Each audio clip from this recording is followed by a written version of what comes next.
My name is Chloe, and I'm 43 years old, born and raised in New York City. I had a bustling career in sales at a major insurance company, but I left it all behind when I married Sean and moved to Nebraska. Sean's passion for preserving the old and good traditions at the dye shop run by his parents inspired me to support him fully in this endeavor. Life in Nebraska was tranquil, a stark contrast to the frenetic pace of New York City.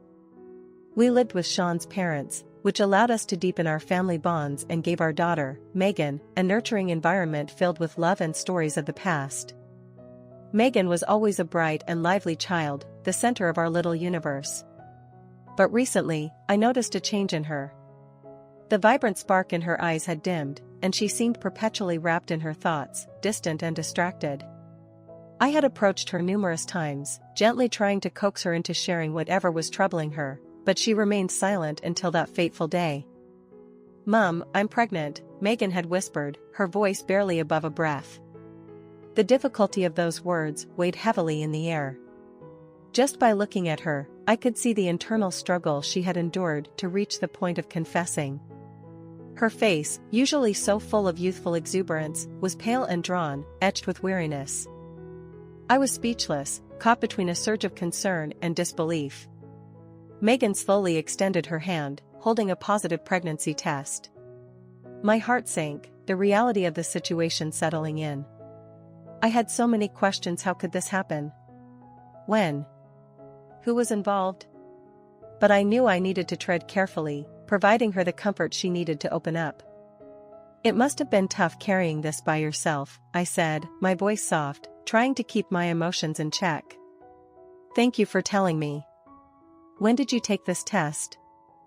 "I'm sorry, Mom," Megan replied, a tear slipping down her cheek. "Did you buy the pregnancy test yourself? And who is the father?" I asked, not wanting to overwhelm her but needing to understand the full scope of the situation. Megan just shook her head, confusion and apology mingling in her eyes. She wasn't ready to provide more details, and I didn't press her further, seeing how fragile she appeared. The next day, I discussed everything with Sean, who was equally shocked and distressed. We decided it was crucial to get medical advice, so we prepared to visit our doctor. As we were about to leave, I realized I had forgotten my health insurance card and hurried back to fetch it. In that brief moment alone, our home phone rang, a rare occurrence that immediately filled me with dread. Answering it, my heart stopped at the news: Sean and Megan had been taken to the hospital. Dropping everything, I raced to the hospital, my mind reeling with fear and worry. Upon arrival, I couldn't find them anywhere. A police officer approached me with a grave look, and the words he uttered next sent chills down my spine, revealing a truth so shocking it ignited a fierce desire for revenge within me. With determination, I returned home to gather a few close friends and family. It was time to address this head-on, and I started by sharing everything, beginning with the startling events that had unfolded. The journey ahead would be challenging, but I knew we had to confront it together. In the throes of personal turmoil and the haunting news of Megan's condition, I found myself clinging more fervently to the stability of our family business. The dye shop, nestled in the heart of Nebraska, was not just a place of employment for us, it was a repository of tradition and craftsmanship handed down by Sean's father, Shaw, who had devoted his life to perfecting the art of dyeing. Here, the air was thick with the scent of dyes and the comforting rhythm of repetitive tasks, providing a much-needed distraction. Despite our dedication, the shop's future hung by a thread. Sales were plummeting, and with every passing day, the silence within its walls grew more profound. It wasn't just the economic downturn affecting us, it was a general disinterest in the traditional crafts that had sustained this business for generations. Our competitors had dwindled, leaving us as one of the last bastions of a dying art. Recognizing the urgency, I couldn't sit back and watch everything we cherished slowly fade into oblivion. Drawing upon my past experience in sales and insurance, where I had honed my skills in negotiation and market strategy, I embarked on a mission to revitalize the shop. With the blessing of my in-laws, I started reaching out to stores, pitching the unique qualities of our products, emphasizing the traditional methods mixed with new, innovative designs that I helped to develop. These new designs were a bold step, merging traditional dyeing techniques with contemporary aesthetics. I collaborated with local artists and even reached out to fashion schools, inviting students and instructors to collaborate on fresh patterns and color schemes. The response was invigorating. They were intrigued by the chance to bring a modern twist to an age-old craft. Sales were slowly starting to turn around. Our efforts to diversify how and where we sold our products began to bear fruit. I established an online presence for the shop, utilizing social media to reach a broader audience, engaging people with the story behind each piece, which added value and depth that customers appreciated. As the dye shop situation stabilized, and it began to claw its way back from the brink of closure, I felt a small sense of relief. Sean, under his father's tutelage, grew into an even more skilled craftsman, his hands as adept as the elders in manipulating dyes and fabrics. And as Megan entered junior high school, the world seemed to be getting back on track. But then, her pregnancy revelation shattered this hard-earned peace, pulling me back from business concerns to immediate family crises. As we navigated these personal challenges, I was determined to keep the dye shop running not just as a business, but as a symbol of resilience, a legacy we could hopefully pass down to Megan and beyond, no matter the hardships we faced. I could see the familiar traces of my daughter, but also signs of a burden weighing on her young shoulders. As Megan sat across from me on the sofa, the dim light of the living room lamp casting shadows, I noticed how she fidgeted with her hands, a telltale sign of her nervousness. Her eyes avoided mine, focusing instead on the patterned fabric of the sofa cushions. It was clear that whatever she was about to share, it was something that had caused her considerable stress. "Megan, honey, you know you can tell me anything, right? I'm here for you, no matter what it is," I said, my voice soft but firm, trying to give her the comfort she needed to open up. She nodded slowly, then took a deep breath. "Mom, I don't know how to say this." Her voice trembled slightly, and she paused, gathering her thoughts. My heart ached to see her like this, so vulnerable and unsure. "Take your time, Megan. There's no rush," I reassured her, leaning in a bit closer, hoping my presence would give her strength. Finally, she met my gaze, her eyes welling up with tears. I've been feeling really overwhelmed," she confessed, her voice barely above a whisper. "With school, sports, everything." I reached out and took her hands in mine, giving them a gentle squeeze. "You're doing so much, sweetheart. It's okay to feel overwhelmed. You're not alone in this." Megan sniffled, nodding as she tried to compose herself. "I know, Mom. But it's more than just school and sports. There's something else." Her voice trailed off, and she looked away, struggling to continue. In that moment, my mind raced with possibilities. What could be troubling her so deeply? The usual teenage challenges were one thing, but Megan's demeanor suggested something far more significant. My instinct as her mother was to protect her, to solve her problems, but I knew this was a moment for listening, not for jumping to conclusions or interjecting. "Megan, whatever it is, we can handle it together," I reassured her, my tone gentle yet assertive. She took another deep breath, then nodded, seeming to find a bit of resolve. "Okay, Mom. I need to tell you something important." Her eyes met mine again, filled with a mix of fear and relief at the prospect of unburdening herself. As I waited for her to continue, the weight of the moment hung heavily between us. I prepared myself for anything, ready to support her through whatever challenge she was facing. It was a poignant reminder of how quickly children grow and change, and how, despite their growing independence, they still need the anchoring presence of their parents to guide them through life's turbulent waters. "Chloe, this is a lot to take in," Sean murmured, his voice hoarse with emotion. "Megan, our little girl, pregnant?" He looked toward Megan's closed bedroom door, his expression a mixture of concern and disbelief. "How could this have happened? She's just a child herself." I nodded, feeling a profound sadness mixed with the shock still coursing through my own veins. "I know, Sean, I know. It's hard to believe. She told me last night, and she was so upset." I didn't want to press her for more details right then. She was barely able to speak through her tears and apologies.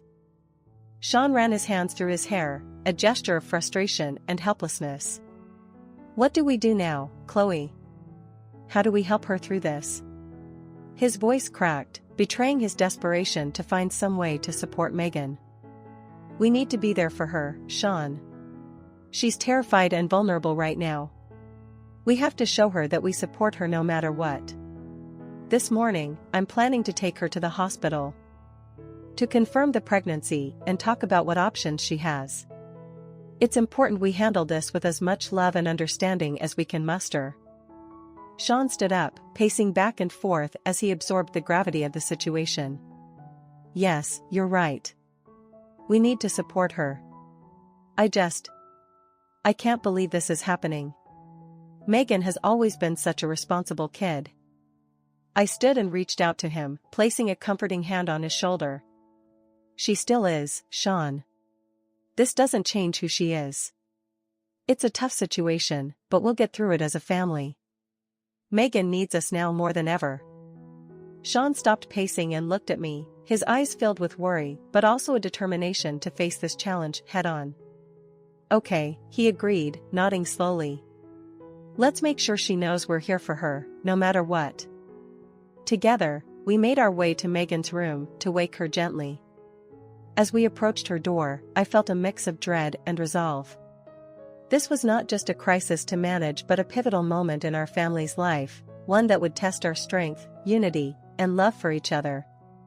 The path ahead would be fraught with challenges, but as I reached for the doorknob, I knew we would face them together, supporting Megan every step of the way. I grabbed my essentials in a whirlwind, my heart pounding in my chest as I tried to process the nurse's words. Sean and Megan, taken to the hospital? What could have happened in such a short period? The lack of details was maddening, exacerbating my fear and confusion. I dialed a taxi with shaking hands, the urgency of the situation propelling me forward. While waiting for the taxi to arrive, I paced back and forth in the entryway, my mind racing with possible scenarios. Why hadn't Sean called? Was it something serious? The questions multiplied, each one more troubling than the last. As the taxi pulled up, I barely managed to lock the door behind. The ride to the hospital seemed interminable, every stoplight a torment, every slow car in front an obstacle. My anxiety was a palpable force, filling the cab and leaving me restless and breathless. Upon arrival at the hospital, I sprinted through the automatic doors, my eyes scanning the chaos of the emergency room. Nurses and doctors moved swiftly, attending to patients with a variety of urgent needs. I approached the reception desk, my voice urgent as I explained my situation. I'm looking for my husband and daughter, Sean and Megan. They were brought in recently. Can you tell me where they are? I asked, trying to keep my voice steady. The receptionist typed quickly into her computer, her expression unreadable. Just a moment, please, she said, her tone neutral. After what felt like hours but were only seconds, she looked up. They're in the emergency area. I'll have someone take you there. A young nurse soon guided me through the bustling hallways, her pace brisk. As we walked, she offered a sympathetic smile, which I barely acknowledged, my focus entirely on reaching Sean and Megan. When we finally arrived at the designated area, I saw Sean first. He was sitting in one of the waiting chairs, his face pale, his hands clasped tightly together. His eyes were red-rimmed, and he looked up with a start as he heard my approach. Chloe, he exclaimed, standing up quickly. His voice was fraught with emotion, and he looked like he was struggling to keep himself composed. It's Megan, she collapsed suddenly at the station. They're running tests now. I didn't even have time to call you before the ambulance came. The weight of his words hit me like a physical blow. Megan collapsed? My mind reeled with fear for my daughter, the unknowns multiplying. Is she okay? Can we see her? I asked, my voice desperate. They're still with her now, running some tests, Sean replied, his voice breaking. They said it might be serious, but they need more time to be sure. The reality of the situation settled around us, heavy and oppressive. We were led to a small, sterile waiting area near where Megan was being examined. Sitting beside Sean, I took his hand, seeking to offer him comfort as much as to find it myself.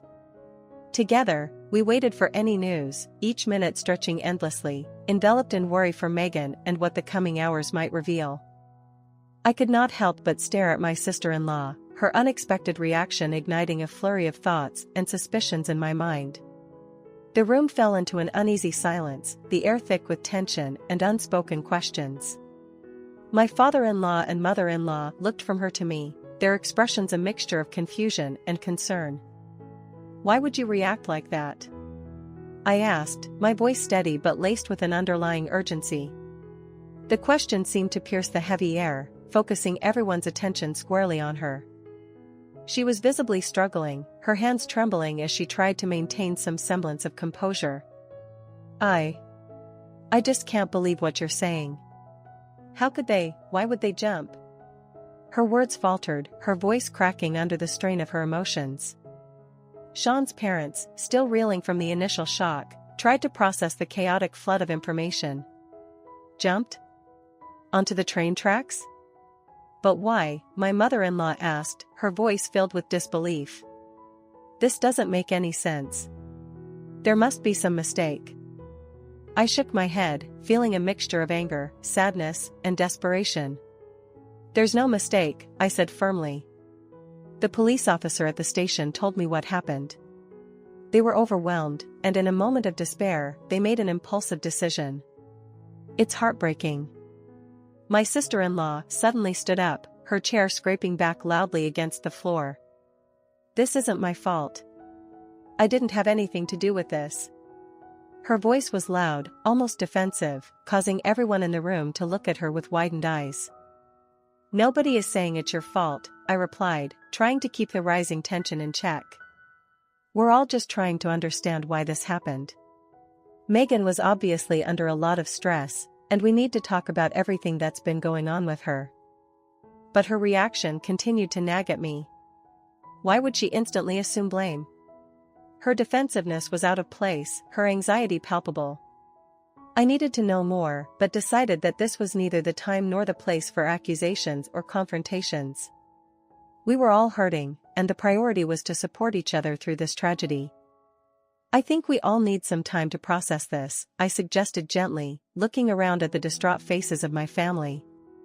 "Let's try to stay together, support each other, and we can discuss more tomorrow when we've had a chance to calm down a bit." Reluctantly, everyone agreed, though the atmosphere remained heavy with grief and shock. As the family dispersed, returning to their own thoughts and sorrows, I knew this was just the beginning of a long and painful journey. We would need to confront many hard truths and support each other through the healing process. The road ahead would be challenging, but I was determined to uncover the full story, for Megan and Sean's sake. Megan looked down, her expression one of confusion mixed with relief. I got it from the school nurse," she finally said, her voice low. "She had some tests there, and I just took one, because I was really worried." I glanced at Sean, seeing his face soften with understanding as he processed what Megan was saying. "Honey, those tests can sometimes give false positives, especially if they're not stored properly or are past their expiration date," he explained gently. Megan's eyes widened, a realization dawning on her. "I didn't even think to check the date. I was just so scared," she admitted, her voice trembling slightly. I reached out, drawing Megan closer into a reassuring hug. "It's okay, sweetheart. It was a misunderstanding. What matters now is that you're safe and healthy," I said, feeling a mixture of relief and lingering concern wash over me. Sean nodded, his gaze thoughtful. "We'll need to make sure you have better access to reliable information and support in the future. This kind of scare can be avoided." I looked between Sean and Megan, feeling the weight of the day's events still pressing down on us. "Let's go home and get some rest. We can all use it after today," I suggested, wanting nothing more than to leave the hospital and its sterile, anxious atmosphere behind. As we gathered our things, I thought back to the chaos and fear that had swept through our family today. It was a stark reminder of how quickly situations could spiral out of control based on misunderstandings and misinformation. I resolved then to ensure that Megan felt comfortable coming to us with her concerns, no matter what they were, to prevent such frightening incidents in the future. With Sean supporting Megan on one side and me on the other, we walked slowly through the hospital corridors, each step taking us further away from the day's upheavals and closer to the comfort of home and the chance to start anew, grounded in truth and strengthened by our familial bond. What she did was wrong on many levels, and we can't just brush it under the carpet. Sean nodded solemnly, his brow furrowed in thought. I agree. We need to ensure that this doesn't happen again, not just for our family, but for her too. She needs to understand the gravity of her actions. Megan, still quiet, added softly, I don't want to see her for a while. What she did really scared me, and I just need some time. I understand, sweetheart, I replied, squeezing her hand gently. We'll take things slowly and give you all the time you need. For now, let's focus on getting back to our usual routines and supporting each other. The next few weeks were a period of adjustment. We decided to limit our interactions with my sister-in-law, allowing time for everyone's emotions to settle. I also spoke with my father-in-law about ensuring more robust oversight of the dye shop's operations, to prevent any similar incidents in the future. Gradually, life started to return to a semblance of normalcy. Megan seemed to recover from the ordeal, buoyed by our support and the routine of school and friends. Sean and I continued to work on strengthening our family's foundation, talking more openly about our challenges and working together to overcome them. As for my sister-in-law, she eventually reached out to apologize formally to Megan and the rest of the family. It was a small step toward mending fences, but a necessary one. Forgiveness would take time, but we were willing to work on it, for the sake of our family's unity and peace. Seeing Sean return with that defeated look pained me. It was clear he had hoped for a resolution that would make his sister realize the gravity of her actions. It's okay, Sean, I said quietly, touching his arm gently to offer some comfort. You did everything you could. It's not within our power to change her or make her understand right now. Sean sighed heavily, his gaze lingering on his sister who was now muttering to herself, still visibly upset but for entirely different reasons. I just don't understand how she can still think it was all a joke, he muttered, frustration evident in his tone. It's clear she doesn't see the harm she caused, or she doesn't want to. Megan, who had been silent for a while, finally spoke up, her voice a mixture of sadness and maturity beyond her years. Maybe she really doesn't get it, Dad. Some people just don't see things the way we do. Her words, so calm and understanding, made me marvel at her resilience and capacity for empathy, even now. You're right, Megan. And sometimes, all we can do is choose how we respond to those people. We can't control their actions, only our reactions to them. With the situation at a standstill and the police unable to take further action, it became apparent that we needed to find our own way forward. The police officer had done his duty by giving a stern warning, and now it was up to us to decide how to handle the ongoing family dynamics. In the days that followed, our family worked to strengthen the bonds that had been tested by the incident. I focused on supporting Megan and ensuring that our home remained a place of safety and understanding for her.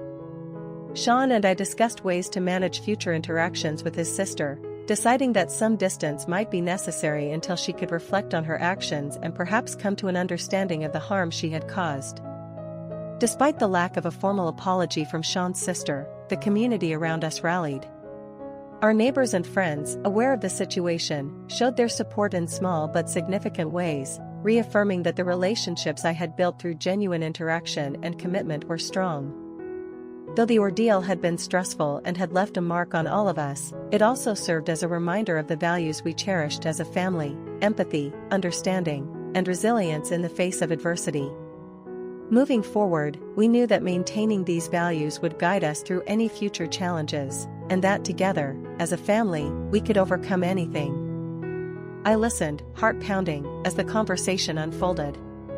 It was a surreal moment, hearing my sister-in-law's voice again after such a long time. The sharpness in her tone, the brashness that had once caused so much strife within our family, it all came flooding back. Sean squeezed my hand, a silent gesture of support. We had moved on, built a new life in a nearby town with the loving encouragement of his parents. The move had been a breath of fresh air, liberating us from the constant tension that had pervaded our previous home. It was a smaller place, but it was ours, a sanctuary where Megan could grow up without the shadow of past conflicts. As my father-in-law hung up the phone, he turned to us, his expression a mix of irritation and relief. Well, that was her. She seemed to think she could just waltz back into our lives as if nothing happened. But that bridge is burnt, he said, his voice resolute. I'm glad we made the move, I said, feeling a profound sense of gratitude for the peaceful life we had managed to create. It's been better for all of us, especially for Megan. She's been so much happier here. Sean nodded in agreement. It was the right decision. And hearing her just now, I'm more convinced than ever that keeping our distance is best for our family. The conversation shifted as we discussed the shop and our plans for its future. Despite the difficulties we'd faced, the business was now thriving, thanks in part to the online marketing strategies I had implemented. Our connection with the community had deepened, and we were seeing the benefits not only in our finances, but in our relationships with our customers and neighbors. As we talked, I felt a renewed sense of purpose. The challenges we had faced with my sister-in-law had tested us, but they had also brought us closer together and made us stronger. We had turned a difficult situation into an opportunity to grow and to better our lives. The resolve in my father-in-law's voice, the supportive squeeze of Sean's hand, the peaceful sleeping form of Megan upstairs, these were the tangible results of our decisions. We had moved beyond the turmoil, forged a new path, and were now reaping the rewards. Our family, though smaller, was tighter-knit and more resilient than ever. As I headed to bed that night, the remnants of the phone call echoing in my mind, I was filled with a profound sense of peace. Whatever challenges might come, I knew we could face them together, as a family united. She had drained whatever savings she had, financing his lavish lifestyle and supporting his expensive habits. It was a desperate attempt to maintain an image and a relationship built on superficial grounds. Her so-called partner, it seemed, was well-versed in taking advantage of her vanity and naivete. Listening to the couple recount these details in the shop, my heart sank. Despite our strained relationship and the pain she had caused, it was hard not to feel a twinge of pity for her current plight. My mother-in-law, standing beside me, had a similar expression of concern mixed with disapproval.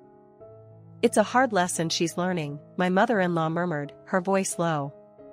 I always hoped she'd find her way back on a better path, but it seems she's dug herself deeper into trouble. I nodded, reflecting on the countless chances my in-laws had given her over the years. They had hoped for her to mature and recognize her mistakes, but instead, she continued on a self-destructive path. It's sad, I agreed, arranging a display of our latest products. She had every opportunity to turn things around. The couple seemed sympathetic but also uneasy, perhaps not wanting to dwell too long on such negative topics during their visit. They quickly changed the subject to praise our products and the recent improvements we had made to the online store, which had helped revive the dying shop into a thriving business. As they left, promising to keep in touch and continue supporting our business, I felt a surge of pride for what Sean and I had accomplished. We had managed to transform challenges into opportunities, strengthening the shop and our family's future. Later that evening, as Sean and I discussed the day's events after closing the shop, I shared the details about my sister-in-law's situation. His reaction was one of mixed emotions: disappointment that she hadn't changed, relief that we had distanced ourselves, and a subtle undercurrent of guilt for feeling relieved. It's unfortunate, but we did what we had to do for our family and for Megan's well-being, Sean said, his voice resolute. We can't fix everyone, especially those who don't want to be helped. You're right, I replied, feeling a sense of closure. We need to focus on us, on our family, and on keeping this shop going for the community that relies on us. As we locked up for the night, I felt reassured that distancing ourselves from the toxic relationship with my sister-in-law had been the right decision. Life in the small village went on, and while the shadows of past conflicts occasionally lingered, our focus remained steadfast on our family, our business, and the well-being of our community. Her daughter had caused yet couldn't completely detach her feelings as a mother. "It's a terrible thing to see," my mother-in-law sighed one evening as we were closing up the shop, her eyes clouded with a mixture of sorrow and resignation. "No parent wishes such a life on their child, no matter what they've done." Her words stuck with me as I locked the door and turned off the lights. The shop was quiet, the only sound the faint rustling of leaves outside in the cool evening breeze. It was moments like these that I found myself reflecting not just on the business we had built, but also on the broader implications of family, loyalty, and consequence. Sean, who had been particularly silent that day, finally spoke up as we began our walk home. "I know it's hard to feel sorry for her after everything she's done," he started, his voice thoughtful, "but I can't help but feel a bit of pity. It's like watching someone continuously make the wrong choices, and being unable to stop them." "I understand," I replied, taking his hand. "It's complex, isn't it? On one hand, there's a part of me that feels justified in her reaping what she sowed. But on the other, it's just sad. Sad that she couldn't find her way back, that she continued down a path that only led to more destruction." As we walked in silence, the crisp air seemed to amplify our thoughts. When we arrived home, Megan greeted us with a smile, her presence a constant reminder of why we had made the choices we did. "Everything okay?" she asked, sensing the seriousness in our demeanor. "Just thinking about family and choices, sweetheart," I answered, giving her a reassuring hug. "Let's have dinner, shall we?" Dinner was a quiet affair, each of us lost in our thoughts, but also finding comfort in the simple routine of being together. Afterward, I sat down with a cup of tea, gazing out the window at the peaceful night. It was these moments of tranquility that I cherished the most, a stark contrast to the chaos that had once threatened to engulf our lives. The story, relayed through gossip and occasional updates, continued to serve as a somber reminder of the paths one could take. While we had chosen to build and nurture, she had chosen destruction and deceit. The consequences of those choices were as clear as the night sky outside my window. Life, I realized, was about these choices. And as I sat there, with my family safe and the shop thriving, I knew we had made the right ones. Whatever happened to my sister-in-law, our focus had to remain on the positive impact we could make right here, right now. For Megan, for our community, and for each other. With this newfound energy and focus, I spend much of my time sketching out new ideas and brainstorming with Megan, who has shown an innate talent for blending traditional dye techniques with modern fashion trends. Her enthusiasm not only brings a fresh perspective but also revitalizes our family's dedication to our craft. It's as if her creativity has unlocked new potential within our traditional methods, and together, we are exploring possibilities we never considered before. As the shop grows busier with the influx of apprentices eager to learn and customers attracted by our innovative designs, the dynamic within our shop changes.